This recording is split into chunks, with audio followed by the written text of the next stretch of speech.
تو بھلائی کا حکم کرو اور برائی سے روکو، ورنہ تو تم مسلمان نہیں بن سکتے۔ اب سیدنا صدیق رضی اللہ تعالی عنہ چلے، حضرت عثمان کے پاس آئے، ان پہ اسلام پیش کیا، فاسلم عثمان، حضرت عثمان بھی مسلمان ہو گئے۔ پھر حضرت سعد بن ابی وقاص کے پاس آئے، ان پہ اسلام پیش کیا، حضرت سعد بھی مسلمان ہو گئے۔ عبد الرحمن بن عوف کے پاس آئے، ان پہ اسلام پیش کیا، وہ بھی مسلمان ہو گئے۔ حضرت طلحہ کے پاس آئے، ان پہ اسلام پیش کیا، وہ بھی مسلمان ہو گئے۔ اور اسی طریقے سے اب یعنی جو اسلام پھیلنا شروع ہوا تو لوگ سیدنا ابو بکر کے ہاتھ پہ اسلام لا رہے،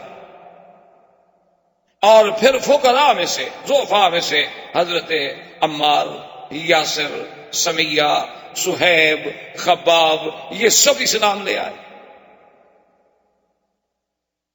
حضور صلی اللہ علیہ وسلم نے اب اللہ کے حکم کے مطابق، کیونکہ اب تو اللہ نے حکم دے دیا تھا نا کہ انذر، اب تو لوگوں کو ڈرائیں، اب تو لوگوں کو دعوت دیں، اب تو آپ لوگوں کو پیغام الہی پہنچائیں اور دعوت توحید دیں، اور جو نہ مانے ان کو عذاب جہنم سے ڈرائیں، کیونکہ نبی کا تو وظیفہ ہی بشیر و نذیر ہوتا ہے کہ ماننے والوں کو بشارت دے اور انکار کرنے والوں کو ڈرائے۔ تو حضور صلی اللہ علیہ وسلم کے بارے میں آتا ہے کہ آپ نے ایک دن یہ کیا کہ صبح صبح جو تھا جبل ابی قبیس پہ چڑھ گئے۔ آپ تو جانتے ہیں یہ مکے کا حجر اسود کے سامنے جو پہاڑ ہے جس پہ اب محلات بنے ہیں، یہ جبل ابی قبیس، اور اس پہاڑ کی بھی اپنی شان ہے کہ ھذا اول جبل وضع علی الارض، یہ دنیا کے پہاڑوں میں سب سے پہلا پہاڑ ہے جو زمین میں رکھا گیا، باقی پہاڑ سب بعد میں رکھے۔ حضور صلی اللہ علیہ وسلم جبل ابی قبیس پہ چڑھے، اور عربی زبان میں اس زمانے میں رواج تھا کہ اگر صبح کے وقت میں یا کوئی خطرناک بات کہنی ہو، لوگوں تک پہنچانی ہو، تو سپیکر یا مواصلات کے ذرائع تو نہیں تھے، لوگ اونچی جگہ پہ کھڑے ہو جاتے اور کہتے واہ صباحا۔ اب حضور نے 2-3 دفعہ جب آواز لگائی، سارے مکے والے بھاگے، کیونکہ وہ تو جانتے تھے کہ اللہ کا نبی ہے محمد الرسول اللہ۔ نبی نہیں مانتے تھے کہ صادق الامین تو مانتے تھے کہ سچا ہے، امانت والا ہے، دیانت والا ہے، اور جس نے 40 سال میں کبھی اپنی زبان مبارک سے غلط بات نہیں کی، اور وہ کبھی پہاڑ پہ نہیں چڑھے، انہوں نے ایسا تو کبھی نہیں کیا۔ سب کے سب قریش دوڑے، بنو ہاشم دوڑے، بنو مخزوم دوڑے، سب دوڑے۔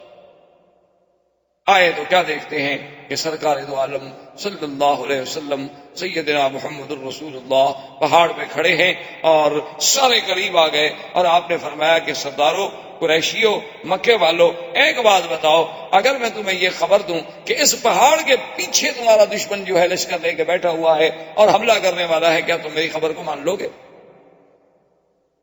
تو انہوں نے کہا کہ جی بالکل مان لے۔ یعنی اتنی بڑی اہم خبر کہ ابھی پہاڑ کے پیچھے دشمن فوجیں لے کے یہاں تک پہنچ گیا ہے، ابھی بس چڑھائی کرے گا تم پر، اتنی بڑی خبر اگر میں دوں تو میری خبر کو مان لو گے؟ انہوں نے کہا جی بالکل مان لیں گے، کیسے نہیں مانیں گے؟ ما جربناک الا صادقا عادلا، ہم نے تو 40 سال میں حضور آپ کو سچا پایا، ہم نے تو آپ کو عدل والا، انصاف والا پایا ہے، کبھی آپ کی زبان مبارک سے ہم نے کوئی جھوٹی بات سنی نہیں، تو کیسے نہیں مانیں گے؟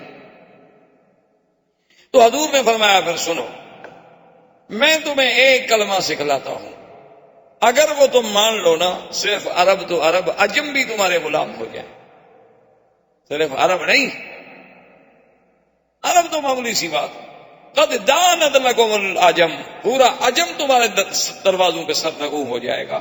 تم نے کہا علمنا یا رسول اللہ، علمنا یا محمد، جلدی کریں بتائیں ایسا کون سی بات ہے، ہم تو بالکل ماننے کے لیے تیار ہیں، کیونکہ عربوں کو سرداری کا تو بڑا شوق تھا نا مکے والوں کو۔ انہوں نے کہا اتنی بڑی سرداری کہ پورا عجم بھی ہماری قیادت مان لے؟ حضور نے کہا بالکل۔ تو انہوں نے کہا حضور پھر دیر کس بات کی ہے، مہربانی کرو ہمیں جلدی بتاؤ۔ فرمایا قولوا لا الہ الا اللہ تفلحوا، مکے والو پھر یہ سب غیر اللہ کو چھوڑو، پھر تمام آلہہ باطلہ کو دلوں سے نکال کے ایک واحد معبود کا اقرار کرو۔ اب جب حضور نے دعوت توحید دی، اتنے گرم ہوئے کہ آپ کا بالکل حقیقی چچا ابی لہب، جس کی کنیت تھی، نام اس کا ابی لہب نہیں تھا، ابی لہب کنیت تھی، نام اس کا عبد العزیٰ تھا، کیونکہ عرب میں یہ رواج ہوتا ہے، ایک نام ہوتا ہے، ایک کنیت ہوتی ہے اور ایک لقب۔ تو اس کا نام تو عبد العزیٰ تھا، لیکن کنیت ابی لہب تھی. اور علماء نے یہ بھی لکھا ہے کہ ابی لہب کنیت اس لیے رکھی گئی کہ اتنا خوبصورت آدمی تھا کہ اس کے رخسار ایسے جلتے تھے جیسے انگارے چمک رہے، اتنا سرخ. تو اس نے بدبخت نے سرکار دو عالم صلی اللہ علیہ وسلم کی شان میں سب سے پہلی جو گستاخی کی تو ابی لہب نے کی. کہا کہ تبن لکا لہذا جماعتنا، کہنے لگا نعوذ باللہ ہلاکت ہو آپ کے لیے، آپ کے ہاتھ ٹوٹ جائیں. ایک محاورہ ہے عرب کا تبن. تو اس نے کہا کہ آپ کے ہاتھ ٹوٹ جائیں نعوذ باللہ، آپ کے لیے اسی لیے ہمیں بلایا تھا، یہی ایک کلمہ ہمیں سنانا تھا، اسی لیے تم نے ساری برادری کو تکلیف دی، اکٹھا کر دیا. اور یہ کہہ کر لوگوں نے کہا چلو چلو چھوڑو چھوڑو چھوڑو، بس اس کی باتیں نہ سنو، اور لوگ چلے گئے. اسی لیے اللہ نے قرآن پاک میں اپنے مدنی پاک کی شان میں جو اس نے اہانت کی تھی ایسا بدلہ لیا دنیا میں بھی کہ قیامت تک اس پر لعنت برستی رہے کہ تبت یدا ابی لہب وتب ما اغنى عنه ماله وما كسب سيصلى نارا ذات لهب وامرأته حمالة الحطب في جيدها حبل من مسد. تو اللہ نے قرآن پاک میں اتارا تو ابی لہب یہ کہہ کے آ گیا، لیکن اب کافروں نے حضور صلی اللہ علیہ وسلم کے مقابلے پر آنے کی سوچنی شروع کر دی کہ بھئی یہ تو روز توحید کی بات کر رہا ہے. کبھی سنتے ہیں حضرت عثمان مسلمان ہو گئے، کبھی سنتے ہیں عبد الرحمن ابن عوف مسلمان ہو گئے، کبھی ہم سنتے ہیں کہ طلحہ مسلمان ہو گئے، اب مقابلے میں تم. اور حدیث پاک میں آتا ہے کہ سب سے بڑا بدبخت ملعون ابی جہل، جو اپنے آپ کو ابی الحکم کہلاتا تھا، عمرو ابن حشام نام تھا اور کنیت اس نے ابی الحکم رکھی ہوئی تھی کہ فیصلوں کا باپ، کہ اتنا بڑا فیصلے کرنے والا، لیکن اصل تو وہ ابی جہل تھا. ایک دن میرے آقا طواف کر رہے ہیں اور قریش جو تھے طواف کے کناروں پہ بیٹھے ہیں، اور جب حضور ان کے قریب گزرتے ہیں تو اللہ معاف فرمائے اپنی اپنی زبان میں انتہائی نازیبا باتیں حضور سے کہتے ہیں، لیکن وہ دامنے، وہ یعنی کوہ استقامت، وہ صبر و استقامت کا پہاڑ، وہ رحمت دو جہاں کہ جس کی زبان کے مبارک سے کبھی دشمن کے لیے بھی کوئی گندی بات نہ نکلی. وہ رسول عربی، وہ رسول عربی، وہ نبی الامی الہاشمی، وہ رحمت للعالمین کہ جو فرماتے تھے انما بعثت رحمتا، اللہ نے مجھے رحمت بنا کے بھیجا ہے. آپ فرماتے تھے میں کیسے کسی کو لعنت کروں، اللہ نے مجھے لعنت کرنے والا بنا کے نہیں بھیجا. ابو جہل نے ایسی بدبختی نے گستاخی کی حضور کی شان میں جو ناقابل نقل ہے. اللہ اکبر. اور حضور کوئی جواب نہیں دے. حضور صلی اللہ علیہ وسلم سنتے ہیں اور اپنے طواف.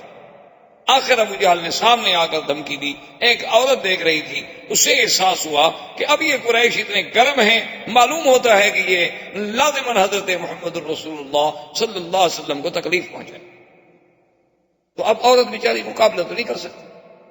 ایک روایت مبارک میں آتا ہے کہ اس عورت نے جا کے سیدہ فاطمہ الزہرا سے کہا، اور بی بی فاطمہ الزہرا جب آئی اس نے دیکھا کہ میں بھی ایک عورت کا کیا مقابلہ کروں، تو انہوں نے جا کے حضرت صدیق کو خبر دی، اور حضرت صدیق آئے اور کافروں کے حضور کے درمیان میں آ کے دیوار میں. ظالموں بات نہ مانو، تمہاری مرضی، لیکن تمہیں یہ کیا بات ہے کہ تم لڑنے اور مرنے پہ آمادہ.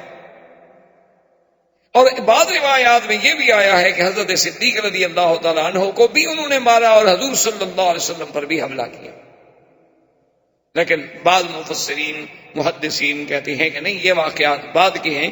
اس دفعہ تحدید جو تھی وہ صرف زبانی کلامی رہی، لیکن سب سے زیادہ گستاخی کرنے والا جو تھا وہ ابو جہل. اب جناب جب ابو جہل کے بارے میں اس عورت نے تو سن لیا تھا نا کہ ابو جہل کیسی کیسی باتیں کہہ رہا ہے حضور کو، تو وہ دوڑی ہوئی گئی تو اس نے جا کے سیدنا حمزہ رضی اللہ تعالیٰ عنہ کو کہا کہ حل سمیتا، تمہیں پتا ہے کہ ما قال ابی جہل نے آج کیا کیا؟ اس نے کہا کیا؟ چونکہ حضرت حمزہ شکار کھیلنے کے لیے گئے ہوئے تھے اور شکار کھیل کے ہی باہر جنگل سے تشریف لا رہے تھے کہ راستے میں عورت مل گئی. اس نے کہا آج تو اس نے ایسی ایسی باتیں کی، اتنی نعوذ باللہ سب و شتم کیا اور اتنی تحدید کی اور اتنی دھمکیاں دی کہ زمین پھٹ جاتی، لیکن کوئی بھی حضور کی طرف سے جواب دینے والا نہیں تھا. اور حضور صبر کر کے سنتے رہے. حضرت حمزہ کا خون کھول گیا. اب اسلام تو نہیں لائے تھے، مسلمان نہیں ہوئے تھے. حضرت حمزہ نے اپنا شکار وکار وہیں پھینکا اور دوڑے تلوار لے کر اور پوچھا آئین ابی جہل، ابا جہل کا؟ انہوں نے کہا وہ دار الندوہ میں بیٹھا ہے۔ تو دار الندوہ میں پہنچے اور آتے ہوئے ابی جہل کے سر پہ تلوار الٹی کر کے ماری کہ اس کے سر کو زخمی کر دیا اور خون بہنے۔ انہوں نے کہا ہل تسب محمد، خبردار تم محمد مصطفیٰ کو گالیاں دیتے ہو، اللہ کے نبی کے خلاف کوئی اگر زبان ہلے گی تو میں زبان کھینچ لوں گا۔ تم نہ مانو ان کی بات کو، لیکن یہ تمہیں کس نے حق دیا ہے کہ گالیاں دو؟ تمہیں نہیں پتا کہ میں ابھی زندہ ہوں؟ تمہیں نہیں پتا کہ حمزہ ابھی دنیا میں موجود ہے؟ اور اس کو مار کر بنی مخزوم کو جب پتا چلا تو وہ وہاں سے تلواریں لے کے نکلے حضرت حمزہ کے مقابلہ کرنے کے لیے۔ بنو مخزوم جو تھا وہ قبیلہ تھا ابی جہل کا، اصل قبیلہ تو قریش تھا نا، پھر آگے شاخیں تھیں، کہیں بنو ہاشم تھے، کہیں بنو مخزوم تھے، کہیں بنو کلاب تھے، کہیں بنو، اصل تو قریش تھے۔ تو وہ جناب جب دوڑے تو ابو جہل آدمی تو بہرحال یعنی اپنے دنیاوی اعتبار سے تو بڑا سمجھدار تھا، اس نے اپنے قبیلے سے کہا کہ لا تفعلوا شیئا لا تقولوا شیئا، خبردار حمزہ کو کچھ نہ کہنا، زیادتی تو میری ہے، میں نے حضور کی شان میں گستاخی تو کی، گالیاں تو دی۔ اللہ کے نبی نے، حضرت محمد رسول اللہ صلی اللہ علیہ وسلم نے تو مجھے کچھ نہیں کہا تھا، لیکن میں نے زیادتی کی۔ تو اب اگر حمزہ نے اپنی اس زیادتی کا بدلہ لیا ہے تو ٹھیک ہے، اگر حضرت حمزہ تو ان کے ابن عم ہیں۔ تو حضرت حمزہ اس خوشی میں پوچھتے ہوئے آئے کہ این محمد صلی اللہ علیہ وسلم، کہ محمد رسول اللہ کہاں؟ انہیں بتلایا گیا کہ حضور اپنے گھر میں۔ تو حضرت حمزہ رضی اللہ تعالی عنہ اسی عالم میں تشریف لائے اور آگے کہا کہ ابشر یا محمد، کہ محمد پاک مبارک ہو، میں نے تمہارا بدلہ لے لیا، انتقام لے لیا میں نے ابی جہل سے کہ اس نے آپ کی شان میں زبان درازی کی، اور میں نے دار الندوہ میں سرداروں کے سامنے، روسائے کفار قریش کے سامنے اس کے سر پہ تلوار مار کے سر زخمی کر دیا۔ حضور چپ۔ تو حضرت حمزہ نے کہا حضور میں اتنا بڑا مقابلہ کر کے آ رہا ہوں، یعنی میں نے ابو جہل سے لڑائی لے لی، بنو مخزوم سے لڑائی لے لی، اور آپ کو خوشی نہیں ہوئی؟ آپ نے فرمایا حمزہ مجھے تو خوشی تب ہوگی جب تم کہو گے لا الہ الا اللہ۔ یہ بدلہ لینا تو معمولی سی بات، یہ تو تم نے میری ذات کا دفاع کیا ہے، تم نے میرے دین کا تو دفاع نہیں کیا، یہ تو میری ذات کے لیے تم کھول گئے، تمہارا خون کھول گیا، اور یہ تو قبیلوں کی بات ہے، قبیلے والے کی مدد کرتے ہیں، لیکن مجھے تو تب خوشی ہوگی جب تم میرے دین کے سپاہی بنو گے، میرے دین کا دفاع کرو گے۔ فشہد وقال فاسمع یا رسول اللہ اشہد ان لا الہ الا اللہ واشہد ان محمد رسول اللہ۔ انہوں نے کہا حضور پھر سن لیں، اگر آپ کو اسی پہ خوشی ہے تو پھر گواہ ہو جائیں گے میں بھی مسلمان ہوں۔ اب حضرت حمزہ بھی مسلمان ہو۔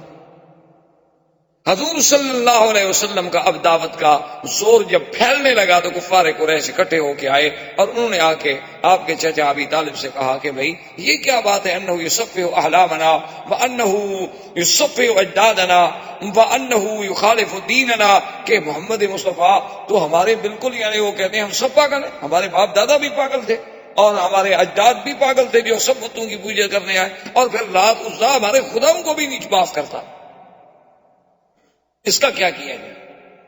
تو اس نے کہا کہ تم خود بات کرو، انہوں نے کہا کہ نہیں تم بھی بات کرو، ہم بھی بات کریں گے۔ تو ایک روایت میں آتا ہے کہ سردار قریش اکٹھے ہو کے آئے، انہوں نے کہا محمد عربی صلی اللہ علیہ وسلم ہم آپ سے کچھ بات کرنا چاہتے ہیں۔ انہوں نے ٹھیک بات، کیا بات؟ انہوں نے کہا بات یہ ہے کہ یہ جو آپ نے ایک نیا دین پیش کیا ہے، ہمارے آبا و اجداد نے تو آج تک ایسی باتیں نہیں سنی، ہم تو یہی دیکھتے آئے، لات عزا دیکھتے آئے، عبد المطلب بھی انہی کو دیکھتا آیا، اور بھی سارے اسی کو دیکھتے آئے، اسی طرح ان کے چڑھاوے چڑھتے رہے، ان کے چرنوں میں قربانیاں ہوتی رہیں، جانور ذبح ہوتے رہے، اور اب آپ نے آ کر یہ سارے دین کو ہی الٹ پلٹ کر کے رکھ دیا ہے۔ تو آپ مجھے بتائیں کہیں کوئی آپ کو تکلیف تو نہیں، آپ پر کسی جن کا اثر تو نہیں؟ اگر ایسی بات ہو تو ہم آپ کو فلاں آدمی کے پاس لے جاتے ہیں اور آپ کا علاج کراتے ہیں۔ اور دوسری بات یہ ہے کہ یا رسول اللہ اگر آپ کو یہ خیال ہو کہ ہم ایک نئی بات پیدا کر کے میں شہرت حاصل کروں اور میں لیڈر بن جاؤں اور مکے کی مجھے حکومت و سلطنت مل جائے، تو ہم مکے کی سلطنت آپ کو ویسے دینے کے لیے حاضر ہیں، آپ ہمارے سردار بن جائیں، ہم آپ کے غلام بننے کے لیے تیار ہیں۔ اور تیسری بات یہ ہے کہ آپ کسی بڑے گھر میں اگر شادی کرنا چاہتے ہوں، کیونکہ جب شہرت ہوتی ہے تو پھر بڑے گھر کی لڑکیاں بھی شادی کر لیتی، پھر جو ہے شہرت کے بعد پھر دولت کو نہیں دیکھا جاتا۔ دیکھا نہیں آج کل آپ نے کہ جیسے شہرت ہو چاہے برائی کی ہو، بڑے سے بڑے خاندان کی لڑکیاں جو ہیں وہ شادی کر لیتے. تو اگر آپ کو کسی ایسی بات کی تمنا ہے تو آپ اشارہ تو کریں، آپ اشارہ تو کریں مکے کے کس خاندان کا، ہم تو ہر لڑکی قربان کرنے کے لیے تیار ہیں. جب سب بات کہتے رہے تو رحمت دو جہاں سنتے رہے. یہ بھی تو ایک ادب تھا، یہ بھی تو ایک مقام تھا کہ دشمن کی ہر بات پہ فوراً نہیں ٹوکا، بلکہ الف سے لے کر یہ تک بات سنی. اور اس کے بعد آپ نے فرمایا اور کچھ کہنا؟ انہوں نے کہا کہ نہیں جی، ہم تو آپ کو ساری باتیں کہہ چکے کہ آپ کو علاج کرانا ہے تو ہم حاضر ہیں، آپ کو جن کا اثر ہے تو جن نکالنے کے لیے ہم حاضر ہیں، آپ کو دولت چاہیے تو ہم دینے کے لیے حاضر ہیں، مکے کی سرداری چاہیے تو سردار ماننے کے لیے حاضر ہیں، کسی اعلیٰ نسل کے خاندان میں شادی کرنی ہے تو ہم بچیاں دینے کے لیے تیار ہیں، اور بتائیں کیا کریں، بس مہربانی کرو ہمارے خداؤں کی برائی چھوڑ. یہ حضور کا وہ تاریخی جواب ہے جو آج تک صفحات سیرت میں سورج کی طرح چمکتا ہے. حضور پاک نے فرمایا مکے والوں سنو، لو وضعونی الشمس فی یمینی والقمر فی یساری. آپ نے فرمایا مکے والوں سنو، اے قریشیوں سنو، اگر تم سورج لا کر میرے داہنے ہاتھ پہ رکھ دو اور چاند لا کر میرے بائیں ہاتھ پہ رکھ دو، میں ان کو تو ٹھوکر مار سکتا ہوں لیکن اللہ کی توحید کی دعوت نہیں چھوڑ سکتا. یہ میں نے پیسوں کے لیے مشن شروع کیا، یہ تو اللہ کا حکم ہے. مانا یہ تھا کہ اگر ساری دنیا کی شاہی دے دو، دیکھو نا تم بھی تو مثالیں دیتے ہو نا جی کہ برطانیہ کی اتنی بڑی حکومت تھی کہ ان کی حکومت میں سورج نہیں ڈوبتا تھا. مانا یہ ہے سورج نہ ڈوبنے کا، یعنی ملک اتنا بڑا تھا کہ ایک جگہ غروب ہو رہا ہے دوسری کا طلوع ہو رہا ہے. مانا یہ تھا. تو اسی طرح مقصد یہ تھا، ورنہ سورج لا کے کون رکھ دیتا. مقصد یہ تھا کہ اگر تم مجھے چاند سورج جہاں تک چمکتا ہے وہ ساری شاہی مجھے میرے حوالے کر دو، اور مجھ سے کہو کہ میں یہ کام چھوڑ دوں تو میں یہ کام نہیں چھوڑ سکتا، کیونکہ میں تو اللہ کا نبی ہوں اور اللہ کے احکام کا پابند ہوں. اب اور مخالفتوں کا آغاز شروع ہوا. اب لوگوں نے کہا کہ کریں کیا، اور ساتھ ان کو یہ تکلیف ہوتی ہے. عجیب بات یہ ہے کہ جو بھی حضور کے قریب جاتا ہے وہ فوراً مسلمان ہو جاتا ہے، جو نفرت ہے ان قریب نہیں جاتا. کیونکہ آپ اگر اینک پہن لیں نا جی سرخ شیشے والی تو پورا علاقہ آپ کو سرخی نظر آئے گا، اور سبز پہنے تو سبز نظر آئے گا. جب آنکھوں پہ بغض کی اینک چڑھی ہو پھر تو نبی کا نبوت بھی سمجھ نہیں آتی نا. تو انہوں نے کہا کہ جی اب کیا کریں، سمجھ نہیں آتی یہ بات کیا ہے. آخر حضور کے پاس نہ تو پیسہ ہے اور نہ حضور کے پاس کوئی بہت بڑی قوت ہے، طاقت ہے. عمار ہے، یاسر ہے، بی بی سمیہ ہے، صہیب ہے، خباب ہیں، ابی ذر ہیں، غریب لوگ غلام ہیں. تو اس کے باوجود آخر حضور کی بات کا اتنا اثر کیا ہے. تو ایک دن سارے سردار بیٹھے تھے، کہنے لگے کو حل کریں گے، مسئلہ کیا ہے. تو ولید بن المغیرہ نے کہا کہ ایسا کرو تم مجھے چھوڑو، میں جا کے بات کرتا ہوں اور پھر میں آگے تمہیں حقیقت بتلاتا ہوں کہ حقیقت کیا ہے. یہ ولید بن المغیرہ وہ ہیں جو حضرت خالد کے بعد، اور یہ قریش مکہ کا بہت بڑا سر اور دولت کے اعتبار سے بھی بہت بڑا آدمی تھا اس زمانے میں. مکے سے لے کر طائف تک اس کے باغات تھے اور زمینیں تھیں اور پیسہ تھا، اسی لیے وہ بڑی فخر کرتا تھا، انا الولید بن الولید، میں اکیلا ہوں دنیا. تو وہ آیا حضور کی خدمت میں آ کے بیٹھ گیا، کہنے لگا حضور میں نے آپ سے باتیں کرنی ہیں. میں بتاؤ کیا بات. اس نے پھر وہی ساری باتیں دہرائی کہ جی آپ کیوں ہمیں جھوٹا کر رہے ہیں، آپ کیوں ہمارے خداؤں کی تذلیل کر رہے ہیں. حضور سنتے رہے. جب بات ختم ہو گئی حضور نے فرمایا ولید تم نے بات ختم کر لی. تو ولید نے کہا کہ ہاں یا محمد میں نے بات ختم کر لی. آپ نے فرمایا اچھا بیٹھو اب میری بات بھی سن. حضور صلی اللہ علیہ وسلم نے اللہ کے قرآن کی سورت فصلت پڑھی. جب حضور نے قرآن پڑھنا شروع کیا تو اس آیت میں، ان آیات میں ایک آیت یہ بھی تھی کہ کیا تم اس مقام پر جانا چاہتے ہو کہ جیسے قوم عاد پہ اللہ کا عذاب آیا تم پر بھی آئے. جب یہ آیت تو نے کہا ناشدتک باللہ وبالرحم یا محمد، تمہیں اللہ کی قسم، تمہیں ہماری رشتہ داری کی قسم، بس کریں میں نہیں برداشت. اور وہاں سے ولید دوڑا اور سیدھا گھر. وہ ندبے میں قریش وہاں بیٹھے ہیں انتظار کر رہے ہیں اور ولید دوڑا سیدھا گھر. اب قریشیوں نے کہا کہ ہاں صبا ولید. معلوم یہ ہوتا ہے کہ ولید پر بھی اللہ کے نبی کا اثر ہو گیا. دیکھو نا وہ ادھر آنا تھا نا ہمیں جواب دینے کے لیے، ہمارے بجائے وہ گھر چلا گیا. معلوم ہوتا ہے کہ وہ بھی گیا. اب ابو جہل لے کے وہاں پہنچا، اس نے کہا تمہیں کیا ہو گیا، کیا تم بھی سبو تھا، تم نے بھی دین محمد مصطفیٰ اختیار کر لیا اور باپ دادے کے دین کو چھوڑ دیا. اس نے کہا چھوڑو ان باتوں کو، یہ باتیں نہ کرو. تو اس نے کہا کہ جادوگر، نے کہا کیا کہتے ہو. میں سب سے زیادہ جادو کو جاننے والا ہوں. انہوں نے کہا شاعر ہے؟ انہوں نے کہا واللہ انا اعرف بکلام الشعراء، میں زیادہ شعراء کو جاننے والا ہوں. انہوں نے کہا جادوگر بھی نہیں، شاعر بھی نہیں، تو کاہن ہے؟ انہوں نے کہا چھوڑو کیا کہتے ہو، کاہن گندے پلید رہنے والے لوگ ہیں، محمد عربی کا کہانت سے کیا تعلق ہے؟ اس نے کہا آخر وہ کیا ہے؟ انہوں نے کہا بات سنو، وہ جو کہتا ہے کہتا سچ ہے، اور جو قرآن اس نے پڑھا ان علیہ لحلاوۃ، خدا کی قسم اس میں ایسی مٹھاس تھی، اس میں ایسی مٹھاس تھی، وَإِنَّ عَلَيْهِ لَتَلَاوَةٌ وَإِنَّ أَعْلَاهُ لَمُثْمِرٌ وَإِنَّ أَسْفَلَهُ لَمُغْدِقٌ. وہ تو ایسا کلام تھا کہ اس نے تو میرا سب کچھ اڑا کے رکھ لیا، اور میں تو یہ سمجھا کہ کہیں اب عذاب ہم پر نازل نہ ہو جائے. خدا کی قسم وہ جو کہہ رہا ہے وہ کسی بندے کا کلام نہیں. انہوں نے کہا دیکھا ہم تو کہتے تھے نا اچھا اچھا تم بھی تو اب جا رہے ہو نا. انہوں نے کہا نہیں نہیں میں نے خیر اپنا دین تو نہیں چھوڑا، لیکن جو بات سچی ہے وہ شاعر نہیں، وہ ساحر ہے. تو اب ابو جہل نے اسے دانے دے کر روکنے کی کوشش کی کہ اس کو غیرت دلاؤ کہ اچھا یار تم تو بڑے سردار بنتے تھے، ایک بات سنی اور تم بھی ختم ہو گئے. نہیں نہیں نہیں میں اپنے دین پہ قائم ہوں. ضد میں آ گیا نا. پھر ابو جہل جانتا تھا کہ اس کی غیرت کو بھارو بنیں گے تو کیا حد سے یہ بھی مسلمان ہوتا ہے. کیونکہ جو بھی حضور کے قریب جاتا ہے اور جو بھی حضور صلی اللہ علیہ وسلم کے پاس بیٹھتا ہے اور جو بھی سرکار دو عالم کی زبان مبارک سے اللہ کا کلام سنتا ہے وہ تو اسی وقت ختم ہو جاتا ہے. اور کیسے نہ ہو، کلام اللہ کا ہو اور زبان محمد کی ہو صلی اللہ علیہ وسلم. یعنی آپ اندازہ فرمائیں کہ آج صدیاں بیت گئیں، آج ایک اچھا قاری قرآن پڑھے تو انسان کا دل جھوم جاتا ہے، لیکن وہ کتنا خوش نصیب لوگ ہوں گے کہ جنہوں نے خود اللہ کا قرآن بدلسان محمد مصطفیٰ سنا ہوگا صلی اللہ علیہ وسلم. وما علینا الا البلاغ. برادران اسلام، الحمدللہ اللہ تبارک و تعالیٰ کی رحمت سے پچھلے کئی دروس میں ہم نے سیرت رسول پاک صلی اللہ علیہ وسلم کے عنوان پہ معروضات پیش کیے ہیں. تو حضور صلی اللہ علیہ وسلم کی بعثت سے قبل کے احوال، پھر حضور صلی اللہ علیہ وسلم کے ولادت سے قبل کے مبشرات، پھر حضور صلی اللہ علیہ وسلم کی ولادت کے احوال، اور اس کے بعد حضور صلی اللہ علیہ وسلم کا دور رضاعت، اور پھر حضور صلی اللہ علیہ وسلم کے بچپن کے احوال،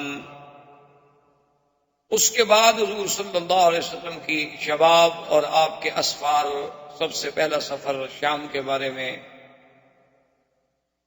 اور پھر سیدہ خدیجہ رضی اللہ تعالی عنہا سے آپ کا نکاح مبارک،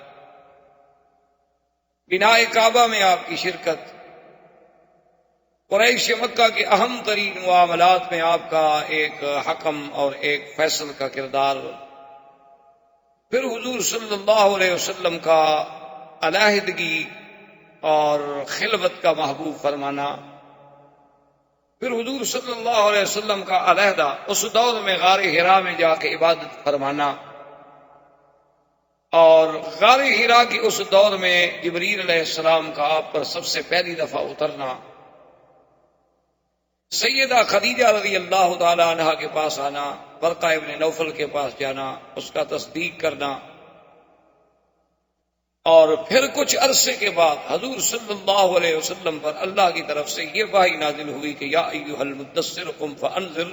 تو علماء نے لکھا یہاں تک تقریباً ہم نے احوال سیرت کے ترتیب کے ساتھ پڑھے ہیں اور بیان کیے. تو علماء کرام یہ فرماتے ہیں کہ ہر پیغمبر میں دو اصل میں مقام ہیں، ایک مقام نبوت ہے اور ایک مقام رسالت. مقام نبوت تو یہ ہوتا ہے کہ اللہ کی وحی آ گئی، اللہ تبارک و تعالیٰ سے علاقہ وحی قائم ہو گیا، لیکن اس کو مستقل شریعت نہیں دی جاتی، کتاب نہیں دی جاتی. اور رسول وہ ہوتا ہے جس کو اللہ مستقل شریعت عطا فرماتے ہیں اور کتاب عطا فرماتے ہیں. تو اس کو یوں سمجھیں کہ ہر رسول تو نبی ہوتا ہے، لیکن ہر نبی رسول نہیں ہوتا. جیسے کہ حضرت ہارون علیہ السلام نبی تھے لیکن رسول نہیں تھے، موسیٰ علیہ السلام اللہ کے رسول بھی تھے اور نبی بھی تھے. تو سرکار دو عالم صلی اللہ علیہ وسلم بھی اللہ کے رسول بھی ہیں اور نبی بھی ہیں. تو اب علماء یہ فرماتے ہیں کہ جب غار حرا میں پہلی آیتیں اتری اقرا باسم ربک الذی خلق خلق الانسان من علق، 5 آیتیں جب اتری تو وہ کہتے ہیں نبئ رسول اللہ، یعنی حضور کو نبوت مل گئی. کہ اللہ کی وحی کا سلسلہ آپ کے ساتھ شروع ہو گیا۔ اور جب اللہ نے کچھ عرصے کے بعد پھر یہ آیت مبارک اتاری کہ یا ایھا المدثر قم فانذر، اے کپڑے میں لپٹنے والے میرے محبوب اٹھیں اب آپ لوگوں کو ڈرائیں، تو اب معنی یہ ہے کہ رسالت کی ابتدا ہو، کیونکہ نبوت میں تو باہی کا تعلق تھا، رسالت میں حکم انذار جب شروع ہوا تو معنی یہ سبھی بعض علماء اس کو عربی میں کہتے ہیں نبئ بإقرا وارسل بالمدثر، کہ حضور صلی اللہ علیہ وسلم کو نبوت کا شرف تو مل گیا جب آپ پر اقرا نازل، اور جب آپ پر سورت مدثر نازل ہوئی تو پھر حکم انذار ملا کہ اب آپ لوگوں کو ڈرائیں، لوگوں کو اللہ کے عذاب سے بچائیں، لوگوں کو جہنم سے ڈرائیں، لوگوں کو جنت کی بشارات دیں۔ تو اب جناب یہ احکام آئے۔ اسی طرح حکم آیا انذر عشیرتک الاقربین، کہ اپنے عزیزوں کو اور اپنے رشتہ داروں کو بھی آپ ڈرائیں۔ تو اب حضور صلی اللہ علیہ وسلم نے فرائض رسالت کی ادائیگی کے لیے آپ نے کام شروع فرمایا۔ اسی ضمن میں حضور صلی اللہ علیہ وسلم پر سب سے پہلے ایمان لانے والوں میں، یعنی آپ یوں سمجھ لیں آسانی کے ساتھ جمہور کے ساتھ یہ ہے کہ عورتوں میں سب سے پہلے ایمان لانے والی سیدہ خدیجہ الکبریٰ ہیں، اور بچوں میں سب سے پہلے ایمان لانے والے حضرت علی ہیں، اور اسی طرح بڑوں میں سب سے پہلے ایمان لانے والے سیدنا ابی بکر رضی اللہ تعالی عنہ ہیں، اور غلاموں میں سب سے پہلے ایمان لانے والے حضرت زید، حضرت خباب، وہ حضرات ہیں، اور پھر حضرت ابو بکر کی دعوت پر حضرت عثمان، حضرت زبیر، حضرت طلحہ، حضرت عبد الرحمن ابن عوف اسلام لے آئے۔ انہوں نے اسلام قبول کیا لیکن ان کو دعوت دینے والے سیدنا ابی بکر تھے۔ اب حضور صلی اللہ علیہ وسلم کے گھر میں سے آپ کی صرف بیوی نہیں بلکہ آپ کی بیٹیاں بھی آپ پر اسلام لے آئیں، چاروں بیٹیاں ایمان لے آئیں، اور جہاں تک حضور کے بیٹوں کا تعلق ہے انہیں تو بڑی عمر ہی نہیں ملی۔ حضور صلی اللہ علیہ وسلم کے بیٹے یعنی قاسم، عبداللہ اور ابراہیم، طیب اور طاہر جو ہے یہ لقب ہے، حضور کے بیٹوں کا نام نہیں۔ حضور صلی اللہ علیہ وسلم کے بیٹے جو ہیں وہ تین تھے، سب سے بڑے بیٹے قاسم تھے، اس کے بعد عبداللہ تھے، اور اس کے بعد ابراہیم تھے۔ یہ عبداللہ جو ہیں ان کو حضور محبت سے طیب پکارتے تھے، اور آپ کی والدہ جو تھی سیدہ خدیجہ وہ آپ کو طاہر کہتے تھے۔ تو یہ آپ کے القاب تھے لیکن الگ نام نہیں تھے حضور کے بیٹے۔ اور جہاں تک حضور کی بیٹیوں کا تعلق ہے تو اس میں آپ کی چار بیٹیاں تھیں، سیدہ زینب، سیدہ رقیہ، ام کلثوم اور بی بی فاطمہ الزہرا رضوان اللہ تعالی علیہن اجمعین۔ تو یہ سب کے سب حضور صلی اللہ علیہ وسلم پر اسلام۔ اب اس کے بعد اللہ تبارک و تعالیٰ کے حکم سے حضور صلی اللہ علیہ وسلم نے اپنے خاندان والوں کو جب دعوت اسلام دی تو بی بی صفیہ اسلام لے آئیں جو چچی ہیں حضور صلی اللہ علیہ وسلم۔ اور اسی طرح فقراء میں اور ضعفاء میں وہ حضرت بلال رضی اللہ تعالیٰ عنہ، اسی طرح بی بی سمیہ، اسی طرح حضرت عمار، اسی طرح حضرت یاسر، اسی طرح حضرت خباب، اسی طرح حضرت صہیب، یہ سب فقراء اور ضعفاء مکہ کے لوگ تھے جو آپ پر اسلام لے آئے۔ اب حضور صلی اللہ علیہ وسلم کی یہ دعوت کی آواز جب باہر نکلی، کیونکہ یہ اعزاز اور شرف اب جو میرے آقا کو ملا تھا کہ پہلے تو جو بھی پکارتا تھا محمد ابن عبداللہ، محمد ابن عبداللہ، لیکن جب اللہ کی وحی آ گئی، جب آپ کا زمانہ بعثت ہو گیا تو اب حضور صلی اللہ علیہ وسلم پھر صرف محمد ابن عبداللہ نہیں بلکہ محمد الرسول اللہ ہو۔ تو اب حضور صلی اللہ علیہ وسلم کی جب دعوت کی آواز ذرا باہر جانے لگی تو ایک عجیب واقعہ پیش آیا کہ حضرت ابی ذر رضی اللہ تعالی عنہ، یہ ابی ذر رضی اللہ تعالی عنہ جو ہیں یہ بھی حضور کے بڑے شان والے صحابہ ہیں، اور یہ ان صحابہ میں ہیں جو زہاد تھے، جو بڑے زاہد تھے، بڑے عابد تھے، اور یہ ان لوگوں میں ہیں کہ جو آج کا کھانا کل کے لیے رکھنے کو بھی جائز نہیں سمجھتے تھے۔ یعنی حضرت ابی ذر جو تھے ان کا اتنا اس بات پہ یقین تھا، وہ کہتے تھے کہ مسلمان کو کیا ضرورت ہے کہ کل کے لیے کھانا بچا کے رکھے، کوئی پتہ نہیں ہم کل زندہ بھی رہیں گے کہ نہیں رہیں گے، تو کیا ضرورت ہے ہم خواہ کھانا رکھیں۔ ان کے نزدیک تو دوسرا جوڑا کپڑے بنانا جو ہے وہ بھی جائز نہیں تھا۔ تو حضرت ابی ذر بڑے عجیب اور بڑے شان والے صحابی گزرے ہیں رضی اللہ تعالی عنہ۔ ان کا اسلام بھی شان والا اور ویسے بھی شان والے کہ ایک دفعہ حضور صلی اللہ علیہ وسلم غزوہ میں جہاد میں تشریف لے گئے تو حضرت ابی ذر پیچھے رہ گئے، یعنی حضور کے ساتھ سفر نہ کر سکے۔ تو حضور کو بڑی تمنا تھی کہ ابی ذر رہ گئے، کیونکہ حضور کے ساتھ جہاد میں جانا کوئی معمولی سا شرف تو نہیں ہوتا تھا کہ جن لوگوں کو جہاد نصیب ہو اور بس صحبت محمد الرسول اللہ صلی اللہ علیہ وعلا آلہ وسلم۔ تو حضور صلی اللہ علیہ وسلم نے ایک دو دفعہ اپنے صحابہ سے بھی پوچھا کہ بھئی ابی ذر نہیں آئے، تو اب صحابہ کہیں کہ حضور وہ تو نہیں آئے۔ پھر حضور نے کچھ وقفے کے بعد پوچھا کہ اچھا ابی ذر نہیں آئے، تو صحابہ نے کہا کہ حضور وہ تو رہ گئے، خدا جانے کیا وجہ ہے، وہ تو سفر نہیں کر سکے اس دفعہ۔ تو پڑاؤ کر کے آپ کا قافلہ بیٹھا ہوا تھا، صحابہ آپ کے ارد گرد بیٹھے ہوئے تھے، دور سے غبار اڑتی ہوئی نظر آئی جیسے کہ کوئی ایک سوار آ رہا ہو۔ تو حضور نے جب نظر ڈالی دور تھے، ابھی کچھ نظر نہیں آ رہا تھا، صرف غبار اڑتی ہوئی نظر آ رہی تھی۔ تو آپ نے فرمایا کن ابا ذر، کہ خدا کرے تو ابو ذر، یعنی آنے والا جو ہے خدا کرے تو ابی ذر ہو۔ تھوڑی دیر گزری تو جا ابی ذر، حضرت ابی ذر حاضر ہو گئے۔ حضور نے فرمایا کہ ابی ذر تم عجیب آدمی ہو، قافلہ چلا آیا اور تم اکیلے رہ گئے۔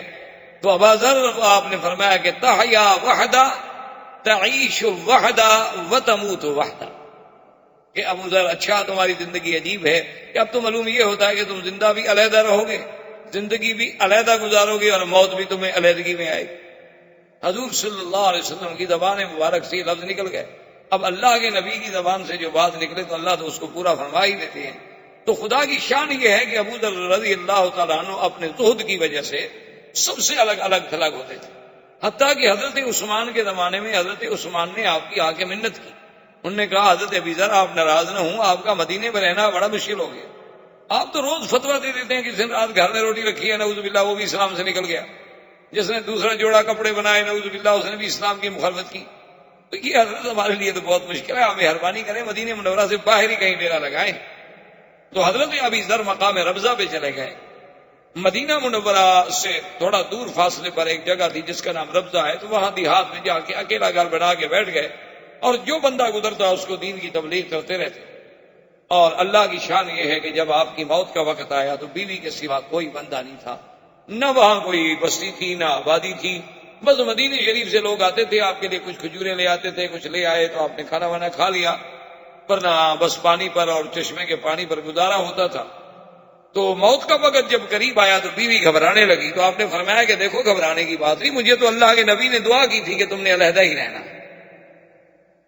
تو اب اللہ کے نبی کی دعا ہے، میں نے تو علیحدہ رہنا تھا، علیحدہ مرنا تھا، تو لہذا اگر میں مر جاؤں گھبرانے کی کوئی بات نہیں ہے، مجھے غسل دے دینا اور یہ میری ایک چادر پرانی سی پڑی ہے اس کو میرے اوپر ڈال دینا، کفن بن جائے گا، اور میرے اس سڑک پر مجھے رکھ دینا اور کہہ دینا، اعلان کر دینا کہ ابھی ذرا حضور کا صحابی فوت ہو گئے، اب اللہ جانے، اللہ کا کام جانے، اللہ چاہیں گے تو کوئی جنازے پڑھنے والا بھیج دیں گے، نہیں تو کوئی جنگل کے جانور آ کے کھا جائیں گے۔ جب حضور نے فرمایا کہ تم نے علیحدہ مرنا ہے تو ہم نے مرنا تو علیحدہ۔ تو آپ کی زوجہ محترمہ نے آپ کی وصیت کے مطابق آپ کی موت کے بعد آپ کو غسل دیا، کفن دیا، اعلان کیا کہ مات ابی ذر صاحب رسول اللہ صلی اللہ علیہ وسلم، کہ آج حضور کا وہ ساتھی، حضور صلی اللہ علیہ وسلم کا دیوانہ و پروانہ ابی ذر فوت ہو گیا ہے، یا اللہ تو جانتا ہے میں اکیلی عورت ہوں، میں کیا کر سکتا۔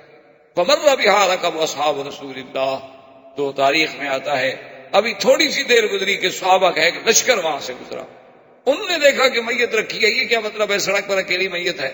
فلما سالوا فوجدوا ابا ذر، جب انہوں نے تحقیق کی تو ابی ذر کا جنازہ ملا تو بڑے خوش ہوئے، جنازہ پڑھا اور وہیں ابی ذر رضی اللہ تعالی عنہ کو دفن کیا۔ تو یہ ابی ذر کی زندگی بڑی عجیب و غریب زندگی تھی۔ تو ابی ذر کہتے ہیں کہ مجھے اطلاع ملی کہ ایک نبی پیدا ہوئے ہیں جس کا نام محمد الرسول اللہ صلی اللہ علیہ وسلم، ان کے بھائی تھے، ان کو انیس کہتے تھے، انس کی تصغیر ہے انیس، تو جیسے سلیم سلیم، انس انیس، صحب صحیب، تو ان کا نام انیس تھا، اور یہ بہت بڑے شاعر، حضرت ابی ذر رضی اللہ تعالیٰ عنہ کے بھائی جو تھے یہ بہت بڑے شاعر۔ چونکہ اس دور میں اصل بات یہ ہے کہ یاد رکھیں کہ اس زمانے میں فصاحت و بلاغت تو عربوں کی گھٹی میں پڑی، یعنی ایک عام آدمی، ایک جنگل میں رہنے والا عربی جس نے کبھی ابتدائی جماعت تک نہیں پڑھی، جس نے کبھی الف با تا نہیں پڑھا، لیکن وہ فی الودی جب اشعار کہتا تھا دنیا حیران ہو جاتی۔ اللہ نے ان کو اتنا زبان دی تھی، اتنا ملکہ دیا تھا، اتنا یعنی ان کو عبور تھا اپنے کلام پر اور اپنی فصاحت و بلاغت پر کہ دنیا عرب کی فصاحت و بلاغت کو دیکھ کے دنگ رہ جاتی تھی۔ اسی لیے علماء نے لکھا ہے کہ اللہ تبارک و تعالیٰ نے ہر پیغمبر کو جو معجزے دیے ہیں وہ اس کے زمانے کے حالات کے مطابق دیے ہیں۔ کہ موسیٰ علیہ السلام کے زمانے میں جادوگروں کا دور تھا، ساری مصر جو تھا جادوگروں سے بھرا ہوا تھا، سحار تھے، ساحر بھی نہیں، بڑے بڑے سحار، بڑے بڑے علم سحر کے ماہرین پڑے تھے۔ تو اللہ نے موسیٰ علیہ السلام کو ایسے معجزے عطا فرمائے، فوقع الحق وبطل ما كانوا يعملون وألقي السحرة ساجدين قالوا آمنا برب العالمين رب موسیٰ وہارون۔ کہ اللہ تبارک و تعالیٰ نے موسیٰ علیہ السلام کو ایسا معجزہ دیا کہ جب آپ نے عصا ڈالا تو اس عصا نے ان کے سارے اس سحر کو ختم کر دیا، ان کی رسیاں پھٹا کر ڈالی۔ تو اب حق واضح ہو گیا، باطل زائل ہو گیا، جادوگر سجدے میں گر گئے اور ایمان لے آئے۔ تو اس لیے اللہ نے ان کو معجزات ایسے دیے تھے کہ جو اس جنس اور اس زمانے کے مطابق یہ دلیل بن سکیں کہ یہ اللہ کا نبی ہے اور اس کا مقابلہ ہم نہیں کر سکتے۔ اسی طرح آپ دیکھیں کہ سیدنا عیسیٰ علیہ السلام آپ کے زمانے میں بڑے بڑے طبیب تھے، آپ کے زمانے میں طب کا بڑا رواج تھا۔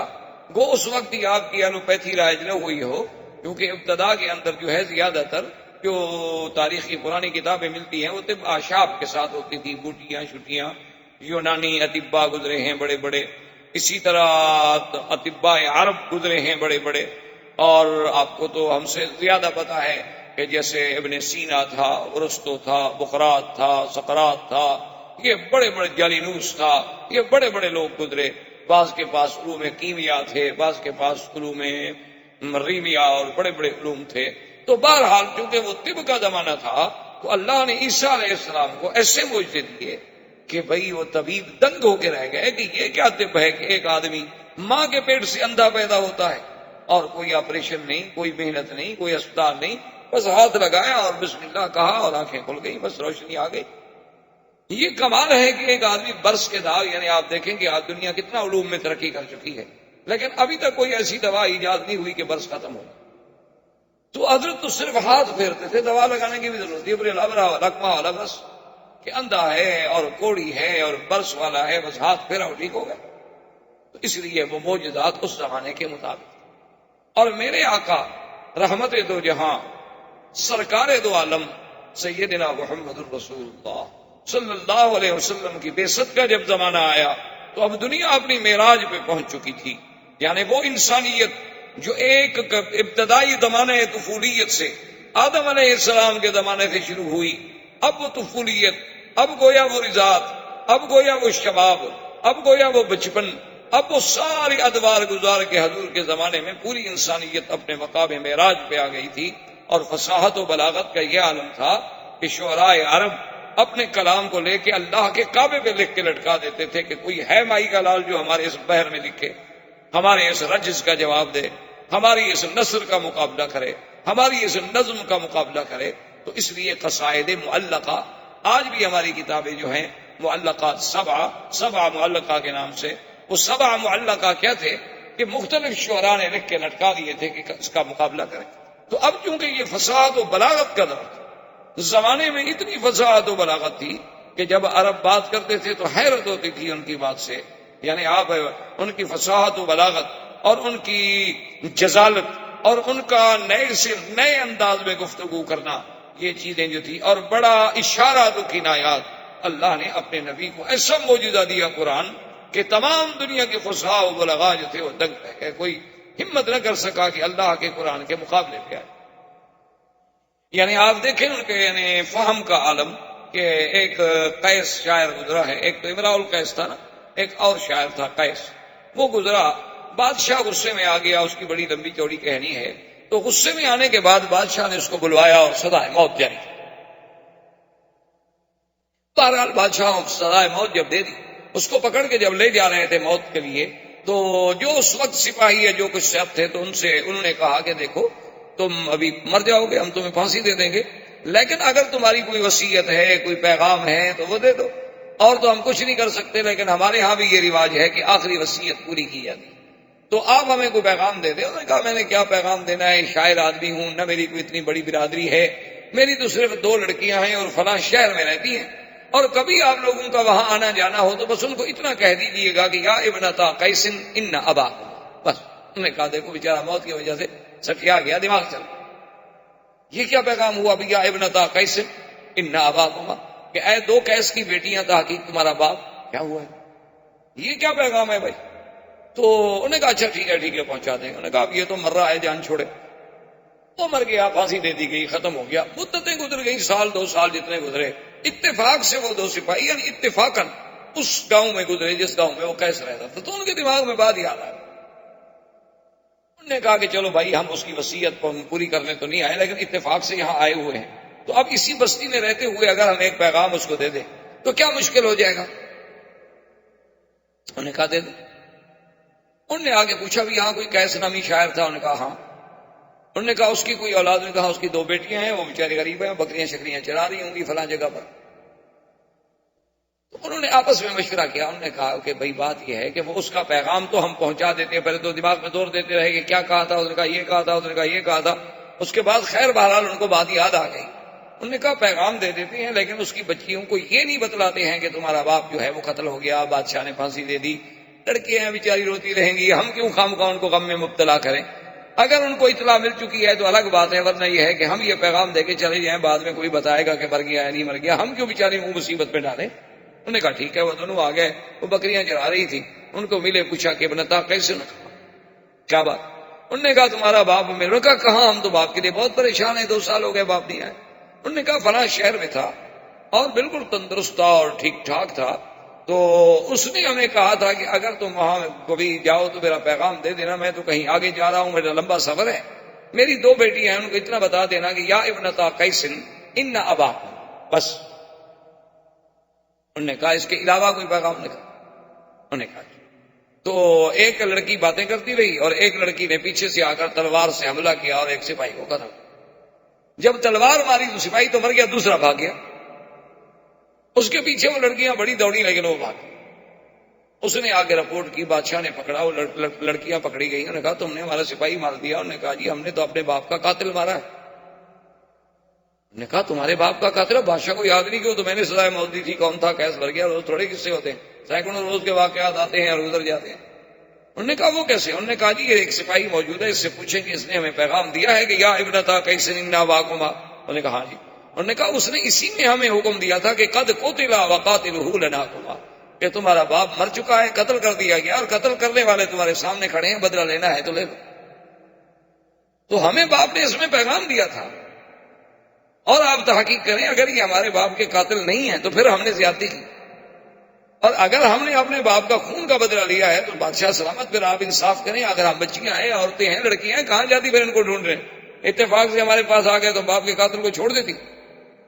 تو بادشاہ نے جب تحقیق کی تو پتہ چلا کہ سزا تو ہم نے دی تھی لیکن یہی پولیس والے تھے اس کو لے جانے والے۔ تو انہوں نے کہا اچھا ٹھیک ہے، اس کے وارثوں کو ہم دیت دے دیتے ہیں، اور بچیوں کو کہا کہ تم چلی جاؤ۔ تو یعنی اندازہ یہ ہے کہ ایک لفظ سے اگلا پیغام سمجھ لینا، تو یہ کوئی معمولی بات نہیں ہوتی۔ یہ فصاحت و بلاغت جو ہے یہ بھی اللہ کی ایک دین ہے، ہر کسی کو نہیں ملتی۔ آپ کے ہاں بھی، آپ کی تاریخ ہند میں بھی بڑا ایک مشہور واقعہ گزرا ہے نا جی، کہ شہنشاہ ایران اس زمانے میں جب وہ آج سے یعنی صدیوں پہلے، تو اس کے بیٹھے ہوئے ایک شاعر نے، یا کہتے ہیں کہ شہنشاہ ایران نے خود جو ہے اس کی زبان پہ ایک شعر آ گیا، فارسی زبان کا دورہ تھا کہ درے ابلق در جہاں کس نمی موجود، کہ بھئی موتی جو ہے وہ 2 رنگا نہیں ہوتا، یعنی اصلی موتی جو ہے یا سفید ہوگا جیسے اپنا ڈائمنڈ ہے، لال ہوگا جیسے یاقوت ہے، اچھا اسی طرح بھی نیلم ہوگا، زمرد ہوگا، کچھ ہوگا، یعنی ایک رنگ ہو۔ درے ابلق، ابلق کہتے ہیں جیسے گھوڑا ابلق ہوتا ہے جس میں 2 رنگ ہوتے ہیں، سفید ہے اور سرخ ہے، سفید ہے اور سیاہ ہے۔ تو نے کہا کہ درے ابلق در جہاں کسنوی موجود، کہ دنیا میں موتی جو ہے وہ 2 رنگا نہیں۔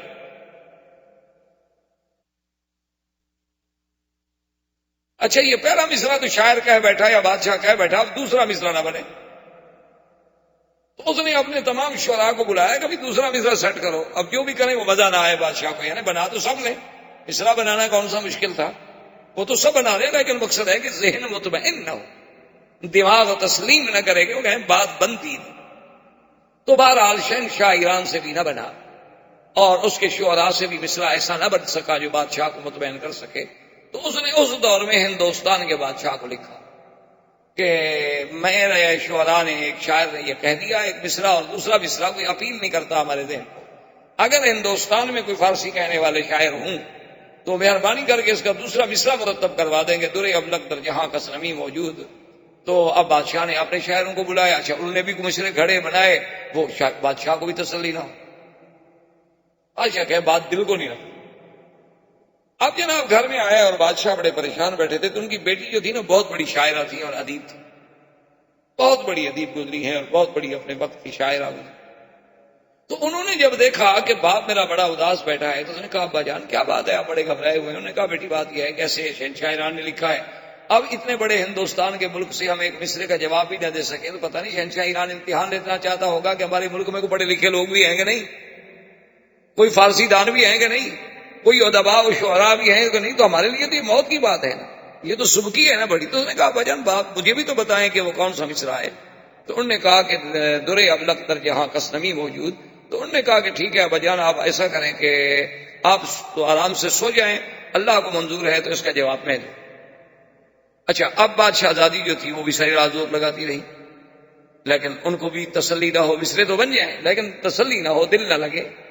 تو صبح کو جب انہوں نے غسل کیا، بی بی نے، شہزادی صاحبہ نے غسل کرنے کے بعد وہ شیشے کے سامنے سنگار کے لیے بیٹھی اور سرما ڈالا، تو ہلکا سا سرما، چونکہ تھوڑا سا موٹا سرما تھا اور شہزادی کی نازک سی آنکھ تھی، تو سرما جب ڈالا تو سرما جو ہے اس کے ساتھ آنسو بھی ٹپک پڑا، اور آنسو جب ٹپکا تو اس میں سرما بھی ملا ہوا تھا۔ تو فوراً مصرع یاد آ گیا اس کو، اس نے کہا کہ درے ابلغ در جہاں کس نمی موجود مگر اشک بتانے سرما آلود، کہ دنیا میں کوئی موتی جو ہے وہ دو رنگا نہیں ہوتا مگر محبوب کی آنکھ سے ٹپکا ہوا آنسو جو سرما پہنتے ہوئے ٹپکے، وہ موتی جو ہے وہ ابلغ، کہ اس میں سفیدی بھی ہے سیاہی بھی ہے، تو ابلغ موتی تو مل گیا۔ تو اب جناب جب زیب النساء نے یہ شعر کہا تو بادشاہ تو جھوم اٹھا نا، جو تو سب کے دماغ کو لگ گئی نا بات کے بعد، عقل سے، دلائل سے، فکر سے، ہر لحاظ سے، وزن سے، باہر سے پوری اتر رہی ہے۔ تو انہوں نے جناب وہ شعر لکھا اور شہنشاہ ایران کو بھیجا، شہنشاہ ایران نے پڑھا تو وہ جھوم گیا، انہوں نے کہا کمال ہو گیا بھائی، ہماری زبان ہے فارسی، ہم تو نہ بنا سکے لیکن ہند کے لوگوں نے بیٹھ کے ہمیں جواب دے دیا فارسی زبان میں۔ تو اس نے فوراً قاصد دوبارہ بھیجا کہ شہنشاہ ہند سے کہ میں آپ کی خدمت میں التجا کرتا ہوں کہ خدا کے لیے جس شاعر نے یہ جواب لکھا ہے وہ مجھے دے دیا جائے۔ اب ایک اور مصیبت بن گئی شہنشاہ ہند کے لیے کہ بھئی اچھا جواب لکھا کہ بیٹی بھی دے دوں۔ اب جناب جب وہ جواب آ گیا، وہ خط آ گیا، اب بادشاہ پھر پریشان ہو گیا۔ بیٹی نے پوچھا کیا بات ہے آپ کو پریشان ہے؟ کیسے ہوتا ہے؟ کوئی ایسی بات۔ تو اس نے اسی شہنشاہ ایران کے خط پہ لکھا کہ من منم مخفی منم بوئے گل در برگ گل، کہ میں اپنے آپ میں اس طرح چھپی ہوئی ہوں جس طرح خوشبو پھول کی پتی میں چھپی ہوئی ہوتی ہے۔ تو آپ کو پھول سونگھنے سے، خوشبو سونگھنے سے کام ہے، پتی چیرنے سے کام نہیں ہے۔ تو لکھ کے صبح بادشاہ نے تصدیق کی، تو بادشاہ ایران سمجھ گیا کہ ان کی بیٹی کا شعر ہے، تو اس نے معذرت کر لی۔ تو ادیب لوگ اس قسم کے ہوتے تھے، فصیح لوگ اس قسم کے ہوتے تھے کہ اشارات کی زبان سمجھ جاتے تھے۔ یعنی آپ جہلائے عرب شعرائے جاہلیت عرب کو دیکھیں، یعنی آپ حیران ہوں گے کہ آج تک علماء قواعد، یعنی علماء نحو، علماء صرف آج بھی اپنے قواعد کی بنیاد رکھتے ہیں تو شعرائے جاہلیت پر، کہ بھئی فلاں شاعر نے یوں کہا ہے، متنبی نے یہ کہا ہے، فلاں نے یہ کہا ہے، تو اس کا مطلب ہے کہ یہ ترکیب اور اس قسم کا جملہ کہنا ٹھیک ہے، اگر یہ ٹھیک نہ ہوتا تو فلاں زمانے کا شاعر ایسی بات نہ کہتا۔ لیکن اللہ نے جب حضور صلی اللہ علیہ وسلم کو قرآن کا معجزہ دے کے بھیجا تو کسی عالم نے کیا اچھی بات لکھی ہے، اس نے کہا کہ قرآن اپنے اندر ایک ایسا معجزہ تھا کہ اگر کسی صحرا میں رکھ دیا جائے اور کوئی بتانے والا بھی نہ ہو کہ یہ کون سی کتاب ہے، تو ہر پڑھنے والے کو اعتراف کرنا پڑے گا کہ مخلوق کی کلام، یہ کسی بندے کا کلام نہیں ہو سکتا، یہ لازماً کسی غیر مخلوق کا کلام ہے، اللہ کا کلام ہے، لیکن یہ کسی انسان کا کلام نہیں ہو سکتا۔ کیونکہ انسان کے کلام میں یہ نہیں ہو سکتا کہ بیک وقت مدح بھی ہو، بیک وقت ذم بھی ہو، ترغیب بھی ہو، ترہیب بھی ہو، وعد بھی ہو، وعید بھی ہو، اور پھر الف سے لے کر یہ تک ایک اسلوب ہو، ایک ترتیب ہو کہ بظاہر دیکھو تو سمجھ نہ آئے، جب غور کرو تو ایک ایک حرف میں تمہیں موتی ملے، ایک ایک حرف میں تمہیں احکام ملے، ایک ایک حرف میں تمہیں مسائل ملے۔ تو اللہ کے قرآن کی عظمت، حضور صلی اللہ علیہ وسلم کی یہ شعلہ جب پہنچا تو ابی ذر کہتے ہیں کہ میں نے اپنے اس شاعر بھائی انیس سے کہا کہ بھی تم جا کے پتہ کرو، کوئی کہتا ہے شاعر ہیں، کوئی کچھ کہتا ہے، تم تو بہت بڑے شاعر۔ اور وہ مقابلے 3 دفعہ مقابلے جو تھے انیس شعراء سے جیت چکا تھا، خود اتنا بڑا شاعر۔ وہ مکے میں آ گیا، ادھر سے پوچھا ادھر سے پوچھا، کچھ دنوں کے بعد چلا گیا، ابو ذر سے کہا، لیکن ابو ذر کو اطمینان نہ ہوا، لگا کوئی تم کام کی بات تو لائے نہیں، بس یہی آگے تم نے کہا ہے کہ ایک نبی ہے، نام محمد الرسول اللہ ہے صلی اللہ علیہ وسلم، لیکن تم آپ سے ملتے ہیں، آپ سے بات کرتے ہیں، ان کی باتیں سنتے، پھر فیصلہ کرتے کہ وہ شاعری فرما رہے ہیں یا باقی کوئی اللہ کا کلام ہے، تم تو کوئی اچھی معلومات نہیں لے آئے، اب ایسا کرو کہ تم یہاں کا نظام سنبھالو، میں خود جاتا ہوں۔ ابھی ذر کہتے ہیں کہ میں مکے میں آ گیا اور اکیلا آدمی، کوئی جاننے والا نہیں، کوئی پہچاننے والا نہیں، اور مکے میں بھی میری کوئی جان پہچان نہیں، بنی غفار قبیلے کا میں آدمی، اور مکے میں یہ عالم تھا کہ جو حضور کا نام لیتا تھا مشرکین مکہ اس کو مارتے تھے، کیونکہ اب ابتداء بعثت کے بعد وہ نفرتوں کا، وہ ظلم و جبر کا آغاز حضور کے خلاف ہو گیا صلی اللہ علیہ وعلا آلہ واصحابہ وسلم تسلیما کثیرا کثیرا۔ تو مکے والوں نے اتنی سختی کر رکھی تھی کہ پہلے تو کسی کو بتاؤ ہی نہیں کہ محمد مصطفیٰ کون ہے، اور اگر کوئی پوچھے تو پوچھنے والے کو مار دو تاکہ آئندہ پوچھنے والا جرات ہی نہ کرے، جو نام پوچھے وہ اسی کو مارنا شروع کر دو۔ ابھی ذر کہتے ہیں یہ تو مجھے پتہ چل گیا، میں کیسے پوچھوں، جس سے پوچھو تو مجھے مارے گا، اور پھر میرے قبیلے کا کوئی بندہ مکے میں نہیں رہتا جو مجھے چھڑا لے۔ اور فرماتے ہیں کھانے کو کچھ نہیں، تو فرماتے ہیں کہ پھر میں زمزم پیتا تھا اور زمزم پر ہی میں گزارا کرتا رہتا تھا، اور 3 دن گزر گئے، کوئی راستہ پیدا نہ ہوا کہ میں حضور صلی اللہ علیہ وسلم تک پہنچ سکوں۔ فرماتے ہیں کہ تیسری رات تھی، کعبہ شریف کے میں قریب بیٹھا ہوا تھا، یہاں 2 بت ہوتے تھے مشرکین کے، ایک کا نام اساف تھا اور ایک کا نائلہ تھا۔ یہ دونوں بت تھے، اصل میں یہ دونوں بت بھی نہیں تھے بلکہ ایک عورت اور مرد تھے، نعوذ باللہ ثم نعوذ باللہ، انہوں نے اللہ کے کعبے میں آ کے بدکاری کی، اللہ کا عذاب آیا اور دونوں پتھر بن گئے۔ مشرکین مکہ نے ان کو عبرت کے لیے کعبے کے دروازے کے قریب رکھا اور آہستہ آہستہ پوجا شروع ہو گئی، وہ خود خدا بن گئے۔ تو بہرحال وہ کہتے ہیں کہ میں بیٹھا ہوا تھا کہ 2 عورتیں آئیں اور دونوں عورتوں نے آ کے اس اساف کو اور نائلہ کو وہ چاٹا چوما، جیسے ان کے طریقہ تھا عبادت کا، وہ شروع کی، اور میں اساف اور نائلہ کے قصے تو سن چکا تھا کیونکہ میرا بھائی تو خود شاعر تھا، وہ ایسی باتیں تو کئی دفعہ شعروں میں لکھ چکا تھا۔ تو میں جب قریب آیا تو میں نے ان سے کہا کہ کون ہو تم؟ انہوں نے کہا تم کیوں پوچھتے ہو؟ میں نے کہا عجیب بات ہے، یہ اساف اور نائلہ ان کو خدا سمجھ کے پوجا کر رہی ہو، یہ تو خود زانی تھے، یہ تو اللہ نے ان پر قہر نازل کیا، انہوں نے بدکاری کی، انہوں نے زنا کیا اور اللہ نے پتھر بنا دیا، تم ان کو بھگوان سمجھ کے پوج رہی ہو، بڑی بے عقل عورت ہے۔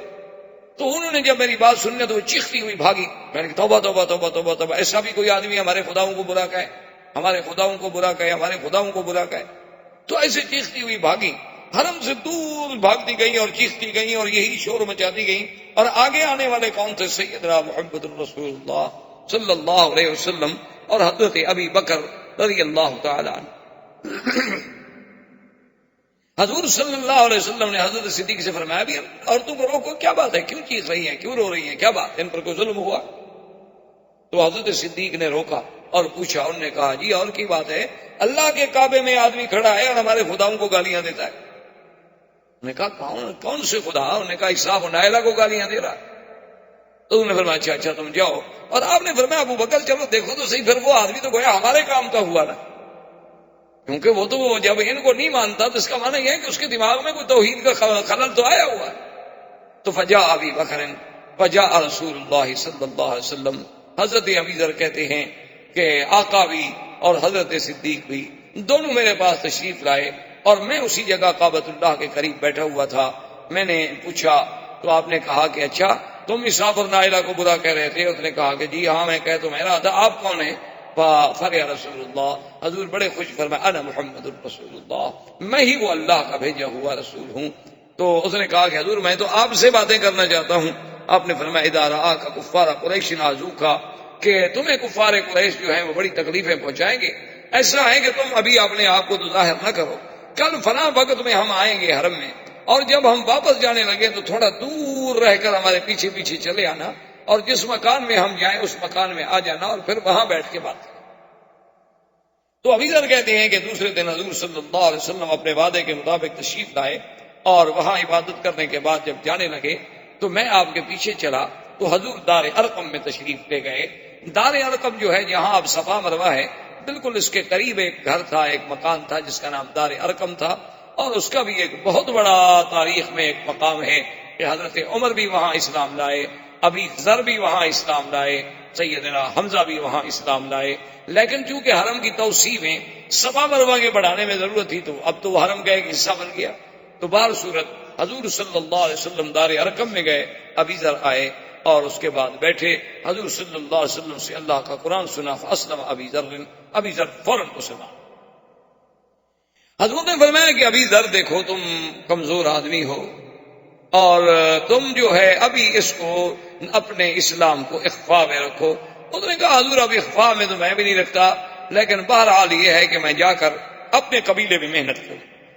تو حضرت ابی ذر پھر تشریف لے گئے بنی غفار میں، تقریباً 15 سال دعوت اسلام دیتے رہے، اور اس وقت ابھی کوئی احکام تو نازل نہیں ہوئے تھے نا کہ نماز سکھائی جائے، روزہ سکھایا جائے، حج سکھایا جائے، تو احکام ابھی نازل ہی نہیں ہوئے۔ اس وقت تو صرف درس توحید دیا جاتا تھا اور شرک سے بچانے کے سبق دیے جاتے تھے، اور نبوت اور رسالت کا مقام سمجھایا جاتا تھا، اور آخرت پر ایمان کے بارے میں مختصر سی باتیں بتا دی جاتی تھیں۔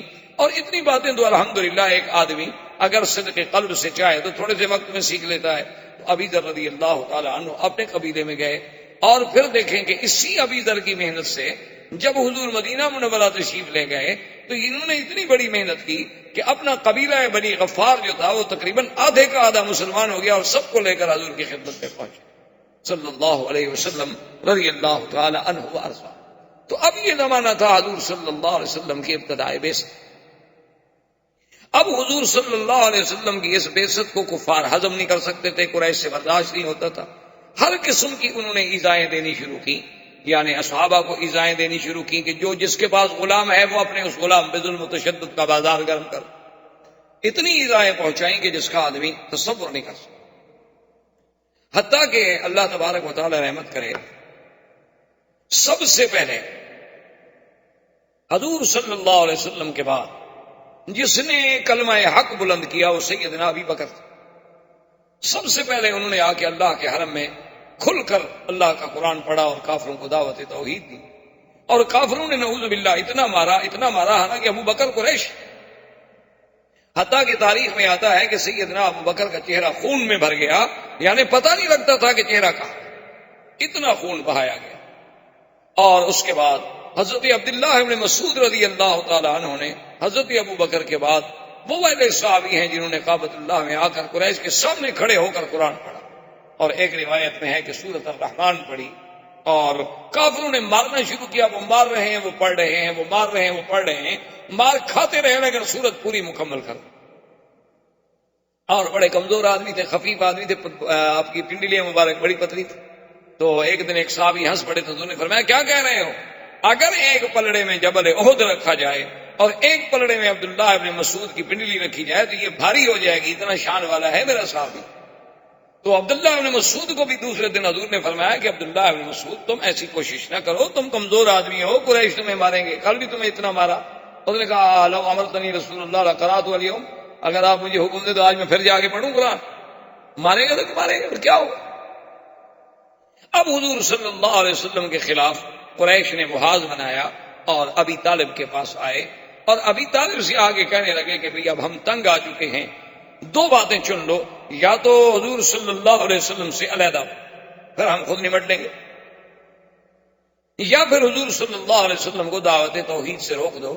وہ آپ کا مشہور تاریخ میں آج تک جو جملہ ہے کہ جب ابی طالب نے حضور سے قریش مکہ کے سرداروں کا مطالبہ رکھا تو آپ نے فرمایا واللہ یا عمی، میرے چچا خدا کی قسم ہے، لو وضعوا الشمس فی یمینی والقمر فی یساری، اگر یہ سورج لا کے میرے داہنے ہاتھ پہ رکھ دیں اور چاند کو میرے بائیں ہاتھ پہ رکھ دیں، میں ان کو تو ٹھوکر مار سکتا ہوں لیکن اللہ کی توحید کو میں نہیں چھوڑ سکتا۔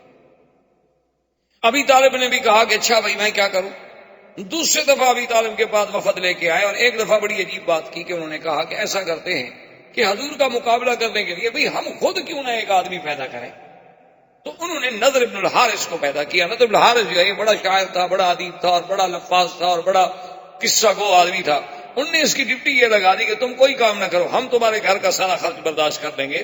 جہاں حضور بیٹھ کے قرآن پڑھیں تم سب ساتھ قریب بیٹھ کے اپنے قصے کہانیاں شروع کر دو، تاکہ حضور کے پاس لوگ نہیں جائیں گے، تقسیم ہوتے چلے جائیں گے. وہ 1 دن 2 دن 3 دن 4 دن کے بعد جھوٹ کا قصہ تو ختم ہو گیا. اتنے جھوٹے قصے سنائے اور قرآن کا مقابلہ کیسے کرے؟ تو جب ان کی یہ چال بھی ناکام ہو گئی، نضر بن الحارث بھی ناکام ہو گیا، اب انہوں نے ایک اور چال چلی. وہ چال یہ تھی کہ ایک لڑکا تھا عمار، بعد نے اس کا نام عامر لکھا ہے، بعد نے عمار لکھا ہے. بڑا ہی خوبصورت لڑکا اور اتنا سمجھدار، اتنا ذہین، اتنا ذکی کہ کوئی آدمی اس کو دیکھتا تو بس وہ پاگلوں کی طرح دیکھتا ہی رہ جاتا. وہ اس بچے کو لے کے ابی طالب کے پاس آئے اور کہنے لگے کہ ابی طالب ایسا کرو کہ اس بچے کو تم لے لو اور اس کے بدلے میں ہمیں محمد مصطفیٰ دے دو. ہم نے تمہیں حضور کے بدلے میں ایک بچہ دے دیا اور ہم نہیں برداشت کر سکتے اپنے خداؤں کی برائی کہ ہر وقت اللہ کے نبی ہمارے اسلاف کو اور ہمارے آباء کو کہتے ہیں وہ پاگل تھے، وہ مشرک تھے، وہ جہنمی تھے. یہ ہم نہیں برداشت.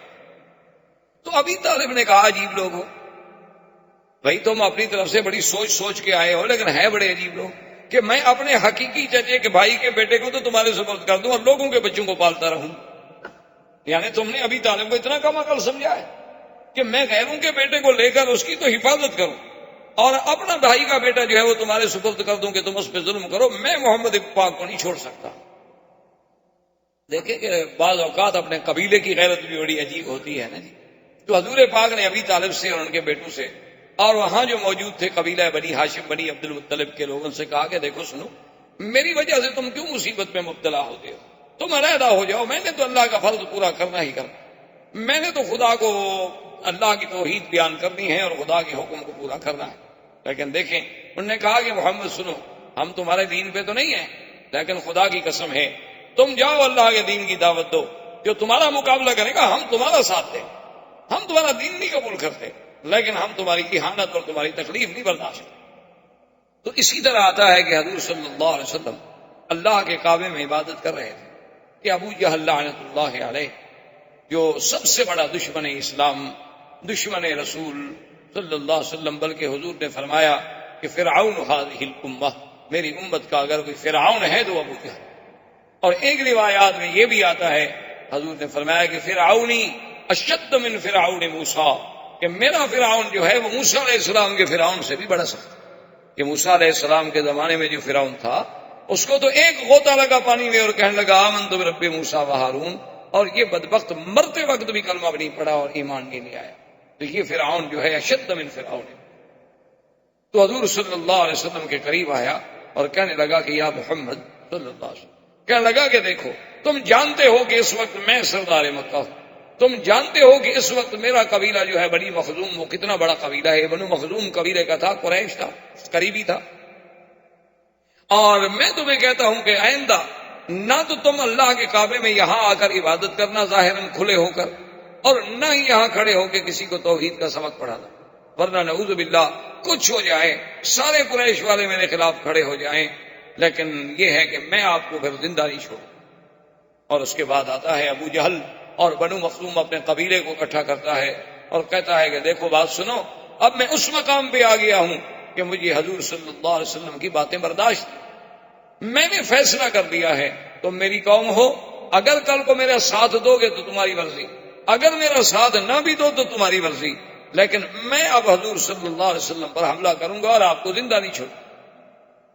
تو قبائل میں تو قبائلیت کی بات ہوتی ہے نا، ان میں تو عصبیت جاہلیہ ہوتی ہے. وہ یہ تو نہیں دیکھتے کہ حق کی بات کیا ہو، کہتے ہیں ہمارے قبیلے کی بات ہے، ٹھیک ہے جی ہم تو تمہارے ساتھ ہیں نا، وہ بھائی ہماری قوم کا مسئلہ ہے، برادری کا مسئلہ ہے. تو انہوں نے کہا کہ ٹھیک ہے ابو جہل ہم بھی تمہارا ساتھ دیں گے. تو ایک روایت میں ہے کہ ایک دن وہ آیا اور اس نے دیکھا کہ حضور صلی اللہ علیہ وسلم اللہ کے کعبے میں نماز پڑھ رہے ہیں. اور پھر میرے آقا کی تو نماز مبارک کی ایسی ہوتی تھی کہ جب آپ سجدہ مبارک کرتے تو وہ سجدہ اتنا طویل ہوتا تھا کہ لوگ حیران ہو جاتے تھے کہ وہ تو 4 نمازیں پڑھنے والا حضور کا ایک سجدہ بھی مشکل سے ادا ہوتا. تو حضور جب سجدے میں گئے تو ظالم نے ایک بہت بڑا پتھر اٹھایا، اور اتنا بڑا پتھر تھا کہ اگر وہ واقعی کسی پہ گرا دیا جائے نعوذ باللہ تو اس کا سر مبارک جو ہے ختم ہو جائے۔ تو وہ پتھر لے کے آیا، اور قبائل والے دیکھ رہے ہیں کہ چلو جی آج ابو جہل اپنا انتقام لینے کے لیے، اور پھر کھلا سفید بالکل ظاہر باہر، کوئی چھپا نہیں۔ تو جب حضور کے قریب گیا تو الٹے پاؤں بھاگا، اور وہ پتھر بھی گر گیا، اور وہ یعنی اتفاق ہے کہ بچ گیا، ورنہ اسی پتھر سے خود بھر جاتا۔ اتنا بڑا پتھر اس نے اٹھایا ہوا تھا، اور پاؤں پیچھے، لرزہ بدن پہ آیا۔ تو بنو مخدوم اور لوگ کٹھے ہو گئے۔ نے کہا کیا ہو گیا؟ کہنے لگا تم لوگوں نے کچھ نہیں دیکھا؟ نے کہا نہیں، ہم نے تو کچھ نہیں دیکھا۔ کہنے لگا اللہ بینی و بینہ فحل، میرے اور آپ کے درمیان میں فحل کہتے ہیں یعنی بیل جو نر ہو، گائے بیل جو آپ کہتے ہیں، لیکن ایسا نر جو بہت بڑا طاقتور، اس کو کہا جاتا ہے فحل۔ کہا تم نے نہیں دیکھا؟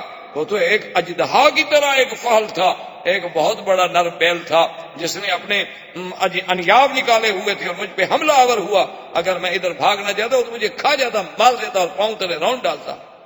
تو اللہ تبارک و تعالیٰ نے حضور صلی اللہ علیہ وسلم کو اس کے اس قاتلانہ حملے سے یوں حفاظت فرمائی۔ لیکن کچھ عرصے کے بعد ابو جہل پھر بھی باز نہ، اس نے آ کر پھر حضور صلی اللہ علیہ وسلم کو للکارا اور کہا کہ یا محمد صلی اللہ علیہ وسلم اما منعتک، میں نے تمہیں منع نہیں کر دیا تھا کہ تم مسجد میں آ کر، اللہ کے کعبے میں آ کر لوگوں کے سامنے کھلے عبادت نہ کیا کرو؟ لیکن تم نے میری بات نہیں سنی، میں نے تمہیں منع کر دیا تھا، اور آج میں پھر تمہیں آخری بات کہہ رہا ہوں کہ اگر واللہ لرأیتک، نعوذ باللہ اس نے بڑا سخت کلمہ کہا کہ اگر میں آپ کو سجدے کی حالت میں نے اب دیکھ لیا نہ تو میں آپ کو کچل دوں گا۔ حضور صلی اللہ علیہ وسلم خاموش، حضور صلی اللہ علیہ وسلم خاموش رہے، اور ابو جہل یہ کہہ کے چلا گیا۔ فما لبث قلیلا، ابھی ایک دن ہی گزرا تھا، دوسرے دن حضور صلی اللہ علیہ وسلم پھر اسی جگہ تشریف لائے اور آ کے عبادت شروع۔ اب جب عبادت شروع کی، ابو جہل کو پتہ چلا کہ حضور تو پھر عبادت کر رہے، کہا میری تو بالکل سبکی ہو گئی کہ میں نے تو کھلا چیلنج کیا تھا، اور اللہ کے نبی کو تو میرے اس چیلنج پر کوئی اثر ہی نہیں ہوا، اور پھر وہ جا کے اللہ کے کعبے میں عبادت کر رہے ہیں۔ تو وہ ظالم جوش میں آ کے وہاں سے بڑھا، اور ایک بہت بڑا پتھر لے کے آیا، اور کہنے لگا کہ آج تو میں بالکل ہی نہیں چھوڑوں گا، کچل دوں گا۔ جب حضور کے قریب آیا تو اس کے بعد الٹے پاؤں بھاگا اور گرا، چہرہ متغیر ہو گیا، ڈر کے مارے کانپ رہا ہے۔ قبیلے کے لوگ آئے، پوچھا، کہتا ہے واللہ بینی و بینہ خندقا من نار، کہ جب میں آگے بڑھا حضور کے اور میرے درمیان میں ایک آگ کی بڑی بڑی نہر بنی ہوئی تھی، اگر میں ایک قدم بھی آگے بڑھاتا تو مجھے تو آگ جھلس دیتی۔ اور حضور نے بھی فرمایا کہ واللہ لو دنا منی، خدا کی قسم ہے کہ آج اگر ابو جہل میرے قریب آتا لقتطف الملائکہ، اللہ کے فرشتے اس کی پوٹی پوٹی کر کے اڑا دیتے، پھر دنیا میں اس کا وجود ہی نہ۔ تو اب حضور صلی اللہ علیہ وسلم کی زمانہ بعثت کا، یعنی آپ کی دعوت کا، آپ کی تبلیغ کا، آپ کے انذار کا، اور کفر کے مقابلے کا، اور کفر کے ظلم و تشدد کا دور شروع ہو گیا کہ ایسے ایسے، اور خدا کی قدرت دیکھیں کہ یہ جو آپ کا 13 سالہ دور ہے مکی زندگی کا، یہ ایک دن کا دور نہیں، 2 دن کا دور نہیں، 4 دن کا دور نہیں، 13 سال، 13 سالہ زندگی کا دور، اور صبر محض۔ یعنی آپ حیران ہوں گے، لوگ تو کہتے ہیں نا کہ اسلام تلوار کے زور سے پھیلا، اسلام کیا ہے جی، ان کا تو نشانی تلواریں ہیں، بس لوگوں کو کاٹ دیتے ہیں اور کاٹ کے پھینک دیتے ہیں اور یہ کر دیتے ہیں۔ 13 سال تک اللہ کے نبی نے دعوت کے میدان میں جو تکلیفیں اٹھائی ہیں، جواب کیا تھا؟ صبر محض کے رسول، فاصبر کما صبر، فاصبر کما صبر اولو العزم من الرسل، کہ محمد عربی صلی اللہ علیہ وسلم آپ صبر کریں بس۔ یعنی صحابہ کو انگاروں پہ تڑپایا جا رہا ہے، اور حضور گزرتے ہیں تو کہتے ہیں صبر۔ صحابہ کو نعوذ باللہ یعنی تپتی ہوئی ریت پر لٹا کے اتنے بڑے بڑے کانٹے کھجوروں کے لے کے چبھوئے جاتے تھے، اور اسی سے خون نکلتا تھا، پیپ نکلتی تھی، لیکن اس کو حضور پاک کا سبق تھا کہ صبر۔ تم کچھ دیکھو نا جی، کمزور آدمی کچھ نہ کر سکے تو چلو ایک دفعہ تو تھپڑ مار دے گا نا، اگلا آدمی چاہے پھر جو مرضی ہے کر، لیکن حکم یہ تھا کہ فاصبر، صبر، کچھ نہیں کہ کوئی جواب نہیں۔ تو متواتر 13 سال تک مسلمانوں نے اتنی زبردست تکلیفیں برداشت کی کہ جس کا تصور نہیں ہو سکتا۔ آپ حیران ہوں گے کہ بی بی سمیہ جو اسلام لائی حضور صلی اللہ علیہ وسلم پر، ابو جہل ظالم نے اس سے کہا کہ اسلام چھوڑ دو، بی بی سمیہ نے کہا کہ اب تو میں حضور صلی اللہ علیہ وسلم کا دامن مبارک نہیں چھوڑ۔ تو پتہ ہے اس ظالم نے کیا عذاب دیا؟ اس نے 2 سرکش اونٹ منگوائے، بی بی سمیہ کے دونوں ٹانگوں میں رسے باندھے گئے، ان رسوں کو اونٹوں کے گلے میں ڈالا گیا اور دونوں اونٹوں کو مخالف سمت میں دوڑایا گیا، اور بی بی صاحبہ کا بدن جو تھا وہ دو حصوں میں تقسیم ہو گیا، اور ظالم نے نیزہ مارا جو بی بی صاحبہ کو لگا۔ یعنی آپ اندازہ کریں ظلم و تشدد کا، کہ ایک زندہ انسان کو یعنی یوں پکڑ کے جیسے آپ مرغی کو دو حصے کرتے ہیں یا کسی بکری کو آپ دو حصوں میں تقسیم کرتے ہیں، یہ کہہ دینا تو بڑا آسان، لیکن اسی طرح تقسیم کر دیا گیا۔ لیکن اس وقت بھی ان کی زبان پہ تھا اشہد ان لا الہ الا اللہ واشہد ان محمد رسول اللہ۔ تو حضور صلی اللہ علیہ وسلم نے یعنی اس سے بڑا کوئی ظلم ہوگا کہ میرے آقا طواف کر رہے ہیں، حالت طواف میں ہیں، اور قریش باہر آ کے بیٹھ جاتے، جن کے قریب حضور گزرتے تو وہ گالیاں دینی شروع کر دیتے، جن کے قریب حضور صلی اللہ علیہ وسلم گزرتے تو حضور کی شان میں پھپتیاں کسنی شروع کر دیتے۔ اس سے بڑا ظلم ہوگا کہ حضور صلی اللہ علیہ وسلم رات کو اٹھ کے اگر تہجد کے لیے آ رہے ہیں تو ابھی لہب کی بیوی جو ہے وہ کانٹے اٹھا کے اور کانٹوں والی لکڑیاں اور جھاڑیاں لے کے ان راستوں پہ ڈال دیتی کہ چلو جب حضور گزریں گے اندھیری رات ہوگی پاؤں رکھیں گے، اور نہیں تو کم سے کم کانٹے تو چپ جائیں، کانٹے تو لگیں گے۔ حضور صلی اللہ علیہ وآلہ آلہ وصحبہ وسلم تسلیما کثیرا کثیرا۔ اس طرح یہ دور بعثت اور یہ مکی زندگی کا دور کہ مسلمانوں پر اور ایمان والوں پر، مستضعفین پر، اللہ کے نام لینے والوں پر، حضور کا ساتھ دینے والوں پر ظلم و تشدد کا دور ہے۔